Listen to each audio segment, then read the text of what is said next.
चौधरी कमाल दीन अपनी हवेली में अकेला बैठा था। इसके हाथ पर जले के निशान अभी तक बाकी थे। आईने में अपनी सिया पड़ी शक्ल देखकर वो गरा। एक गरीब लड़की ने मुझे सबके सामने रुस्वा कर दिया। नहीं, मैं चीन से नहीं बैठूंगा। वो अपने खास आदमी गामा को बुलाकर बोला, सुनो, गांव के आसपास एक पुरानी कोठरी है जहां एक जादूगरनी रहती है। लोग उसे चिड़ीलिन बीबी कहते हैं। फौरन जाओ और उसे मेरे पास लाओ। मैं इसे सोना दूंगा, जमीन दूंगा, लेकिन वो इस लड़की और उसकी परी को खत्म करे। रात के अंधेरे में गामा चंद आदमियों के साथ जंगल की तरफ निकला। वहां कांटेदार झाड़ियां, उल्लू की खौफनाक आवाजें और टूटे फूटे दरख्त थे। एक टूटी झोंपड़ी के अंदर एक बूढ़ी औरत बैठी थी।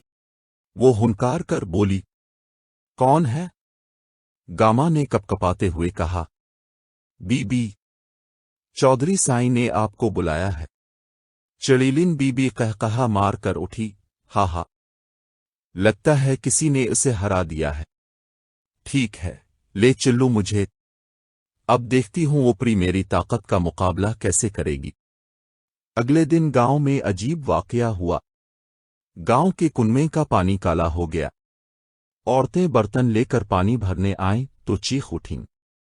बच्चे बीमार होने लगे, खेतों की फसल सूखने लगी। गांव वाले खौफजदा होकर फिर मरियम के दरवाजे पर पहुंच गए। बेटी, जरूर ये सब तुम्हारी परी की वजह से है। हाँ हाँ, वही रोशनी वाली है, अब ये सारी नहुसत फैला रही है। वो परी नौरीन के पास भाग गई और कहा, देखो, लोग फिर मुझे इल्जाम दे रहे हैं। अब तो सब मुझसे नफरत करने लगे हैं। नौरीन ने कहा, बेटी, असल नहुसत चौधरी की लाई हुई है।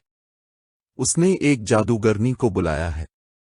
लेकिन याद रखो, अंधेरा रोशनी को कभी नहीं हरा सकता। हमें हिम्मत से काम लेना होगा। को नौरीन और मरियम जंगल की तरफ निकले ताकि इस नहुसत का पत्ता लगाया जाए। अचानक उनके सामने वही जादूगरनी खड़ी हो गई। उसने खौफनाक कहकहा लगाया, हा हा, छोटी सी लड़की और परी, तुमने चौधरी को जलील किया, अब तुम्हारा अंजाम देखो।